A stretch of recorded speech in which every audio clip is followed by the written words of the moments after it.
Welcome students to Kundu classes. आज हम plus one का फर्स्ट लेसन जिसका नाम है meaning and objective of accounting इसको एक्सप्लेन करने जा रहे हैं।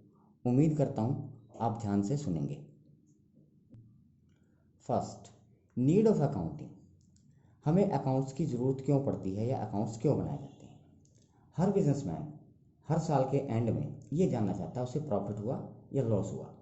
प्रॉफिट लॉस वो तभी निकाल सकता है अगर उसने ट्रांजैक्शंस जैसे सेल, परचेज, किससे कितना गुड्स लिया, किसको कितना गुड्स बेचा, उसके अलावा कितने इनकम हुए, कितने खर्चे हुए, इनको किसी बुक्स में लिखा हो। रूल्स के अकॉर्डिंग अगर उसने बुक्स में लिखा है तब वो अपने प्रॉफिट और लॉस निकाल सकता है। उसके अलावा यदि उसने अकाउंट्स ढंग से रखे हुए हैं तभी इनकम टैक्स, सेल टैक्स भी सही ढंग से लगाया जाएगा। अदरवाइज टैक्स अथॉरिटी जो है मनमाने ढंग से उस पर टैक्स लगाएगी। और कल को अगर झगड़ा हो जाता है तो ये जो अकाउंट्स होते हैं इनको कोर्ट में एविडेंस के रूप में भी हम दिखा सकते हैं और केस को सॉल्व कर सकते हैं। Next, meaning of accounting. Accounting is the art of recording, classifying and summarising in a significant manner and in term of money, transactions and event which are in past at least of a financial character and interpreting the result thereof। इसका meaning ये है कि accounting एक art है जिसमें financial transactions जो हैं उसको मनी में लिखेंगे, उन्हें हम इम्पोर्टेंट मेथड से क्लासिफाई करके उसके रिजल्ट से कंक्लूजन निकालेंगे। नेक्स्ट टॉपिक, फीचर्स और characteristics of accounting. Number first, recording of financial transactions only. Account में उन्हीं ट्रांजैक्शंस को हम बुक्स में लिखते हैं जिनको मनी में मेजर कर सकते हैं। वैसे तो बहुत सारी ट्रांजैक्शंस होती रहती हैं डे बाय डे, जैसे सेल्स मैनेजर का और परचेज मैनेजर का अगर मान लो कल को झगड़ा हो जाए या वर्कर्स जो हैं वो स्ट्राइक पे चले जाएं, नेचुरल इससे हमें लॉस तो होगा, बट कोई भी ये नहीं बता सकता कि कितना लॉस और कब होगा। तो इसीलिए उन ट्रांजैक्शंस को बुक्स में लिखते हैं जो फाइनेंशियल कैरेक्टर की होती हैं, जिन्हें हम मनी में मेजर कर सकते हैं। Number second, recording. अकाउंट्स में सभी जो ट्रांजैक्शंस हैं उनको रूल्स के अनुसार बुक्स में लिखा जाता है। इसी आर्ट को हम रिकॉर्डिंग बोलते हैं। जहाँ बिजनेस छोटा होता है यानी ट्रांजैक्शंस कम होते हैं, वहाँ जितने भी ट्रांजैक्शंस हैं उनको सबसे पहले एक बुक में लिखते हैं जिसको जर्नल बोलते हैं। लेकिन जहाँ बिजनेस बड़ा होता है वहाँ इन ट्रांजैक्शंस को कुछ बुक्स में बांट लेते हैं, उनको सब्सिडरी बुक्स बोलते हैं, जैसे cash book, purchase book, sale book, purchase return, sale return, BR book, BP book और जर्नल प्रॉपर। ये साइज पे डिपेंड करता है, नेचर पे डिपेंड करता है कि हम जर्नल का यूज़ करेंगे या सब्सिडरी बुक्स का यूज़ करेंगे। नंबर सी, जर्नल लिखने के बाद हम उसे क्लासीफाई करते हैं। क्लासीफाइंग का मतलब है कि एक ही नेचर के यानी एक ही तरह के अकाउंट्स को एक ही जगह लिखना। जिस बुक्स में लिखते हैं उसको हम लेजर बोलते हैं। लेजर हर व्यक्ति के लिए अलग अलग होता है, चाहे वो कस्टमर हो चाहे वो सप्लायर हो। इसी तरह हमारे जितने इनकम्स हैं, जितने एक्सपेंस हैं, जितनी एसेट्स हैं, सभी के लिए अलग अलग खाते यानी अकाउंट्स खोले जाते हैं जिनको हम लेजर्स बोलते हैं। Number D, सैमुराइजिंग। सैमुराइजिंग यानी सारांश। सारांश करना एक आर्ट होती है। इसके अंदर हम लेजर के बैलेंस निकाल के सबसे पहले ट्रायल बैलेंस बनाते हैं। ट्रायल बैलेंस हमारे मैथमेटिकल एक्यूरेसी को बताता है और उसकी हेल्प से हम trading account, profit and loss account और बैलेंस शीट तैयार करते हैं ताकि वो मैनेजमेंट और जो अदर पर्सनस हैं, जो इंटरेस्टेड पार्टीज़ हैं बिजनेस के अंदर, उनको समझ में आ जाए। Next, recording in money term या टर्म ऑफ मनी। बुक्स में हर जो ट्रांजैक्शंस है उसको मनी के रूप में लिखते हैं। मान लो बिजनेसमैन के पास 200 चेयर्स हैं, 10 टेबल्स हैं, तो उसका हमें वैल्यू लिखना है ना कि क्वांटिटी, अदरवाइज हमें कोई यूजफुल इंफॉर्मेशन प्रोवाइड नहीं होगी। Next, interpretations of the result. Account में बिजनेस के जो रिजल्ट हैं उसको इस ढंग से हम प्रस्तुत करेंगे।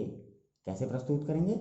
हम ट्रेडिंग अकाउंट, प्रॉफिट लॉस और बैलेंस शीट बना के उसको इस तरह से प्रस्तुत करेंगे कि बिजनेस में जो इंटरेस्टेड पार्टीज़ हैं जैसे क्रेडिटर्स हैं, बैंकर्स हैं, मालिक हैं, मैनेजर्स हैं, बैंक जो भी हैं, उनको उसके बारे में यानी बिजनेस के बारे में फुल इंफॉर्मेशन प्राप्त हो सके।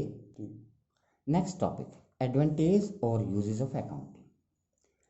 First, helpful in management of business, यानी बिजनेस के मैनेजमेंट में हेल्पफुल। मैनेजर्स को बिजनेस सही ढंग से चलाने के लिए कुछ इन्फॉर्मेशंस की ज़रूरत होती है, उसको मैं एक्सप्लेन कर रहा हूँ। Number A, helpful in planning.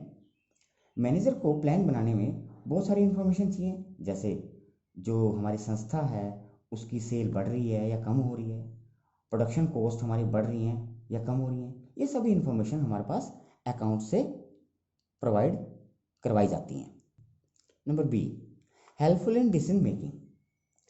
Business में टाइम टाइम पर बहुत सारे डिसीजन लेने पड़ते हैं, जैसे हमारी जो हमने प्रोडक्ट बनाया है उसका सेलिंग प्राइस क्या होगा, हम कस्टमर को कितना डिस्काउंट देंगे, ये सभी बातें हमें हेल्पफुल होती हैं डिसीजन लेने में। और ये कहाँ से प्राप्त होंगी हमें, जब हम अकाउंट्स को सही ढंग से रखेंगे। Number C, helpful in controlling. Managers ये चाहते हैं कि उनकी कॉस्ट ना ज़्यादा हो ना कम हो, कोई भी डिपार्टमेंट एक्सेस में यानी फिजूल खर्च ना करे, तो अकाउंट्स डिपार्टमेंट से मैनेजर्स को ये सूचनाएं मिलती रहती हैं।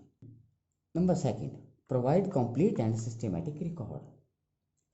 बिजनेस ट्रांजैक्शंस आज बहुत बढ़ गई हैं, बिजनेस बहुत कॉम्प्लिकेटेड हो गए हैं, काफ़ी फैल चुके हैं, हर रोज़ बहुत सारी ट्रांजैक्शंस होती रहती हैं, उनको याद करना तो पॉसिबल है नहीं, इसीलिए हमें अकाउंट्स बनाने पड़ते हैं। Number third, information regarding profit and loss. यदि हमने अकाउंट्स बना रखे हैं तो अकाउंट्स बनाने से क्या लाभ होगा, हम इनकम एक्सपेंस के आधार पे अपना प्रॉफिट एंड लॉस कैलकुलेट कर सकते हैं। Information regarding financial position. Accounting में हर साल के एंड में हम बैलेंस शीट बनाते हैं और बिजनेस की फाइनेंशियल जो पोजीशंस है उसके बारे में पता लगाते हैं, जैसे बिजनेस के एसेट्स कितने हैं, लायबिलिटीज़ कितनी हैं, उसकी कैपिटल कितनी है। एसेट्स का मतलब होता है संपत्तियाँ, लायबिलिटीज़ का मतलब होता है देनदारियाँ, और कैपिटल का मतलब है पूंजी। Number fifth, enable comparative study. अगर हम अकाउंट्स रखते हैं तो हम इस साल के खर्चों को लास्ट ईयर के खर्चों से, इस साल की इनकम को लास्ट ईयर की इनकम से, इस साल की सेल को लास्ट ईयर की सेल से कंपेयर करके पता लगा सकते हैं कि हमारे प्रॉफिट बढ़ रहे हैं या कम हो रहे हैं, हमारी सेल बढ़ रही है या कम हो रही है। तो बहुत सारी इन्फॉर्मेशंस हमें पता लगती हैं। Helpful in assessment of tax liability. अगर हम सही ढंग से अकाउंट्स रखेंगे तो इनकम टैक्स और सेल टैक्स को लगाने में यानी हमें पे करने में सहायता मिलेगी, और हमारे टैक्स ऑफिसर भी संतुष्ट हो जाएंगे। अगर हमने सही ढंग से अकाउंट्स रखे हुए हैं तो उसका ऑडिट भी ऑडिटर सही ढंग से करेंगे। Number 7, evidence in legal matters. अगर हम सही ढंग से अकाउंट्स रखेंगे तो हम इसे कोर्ट में कोई झगड़ा होने पर सबूत के तौर पर पेश कर सकते हैं। Number 8, facilities sale of business. अगर कोई बिजनेस यूनिट हमने बेचनी है तो उसका सही प्राइस तभी पता लग सकता है जब अकाउंट्स सही ढंग से रखे गए हों। Number 9, helpful in raising loans. अगर हमें किसी बैंक से, फाइनेंशियल इंस्टीट्यूशन से लोन लेना हो तो वो हमारे अकाउंट्स को वेरीफाई करती है। अगर हमें सही ढंग से अकाउंट्स रखे हुए हैं तभी वो हमें लोन प्रोवाइड करती है। तो आज यहीं पर ख़त्म करते हैं, समाप्त करते हैं। तो इस चैप्टर की बची हुई थ्योरी मैं नेक्स्ट वीडियो में डालूँगा, ठीक है। तो तब तक के लिए आप सबसे पहले मेरे चैनल को लाइक करें, शेयर करें, सब्सक्राइब करें और बेल आइकन का बटन ज़रूर दबाएं।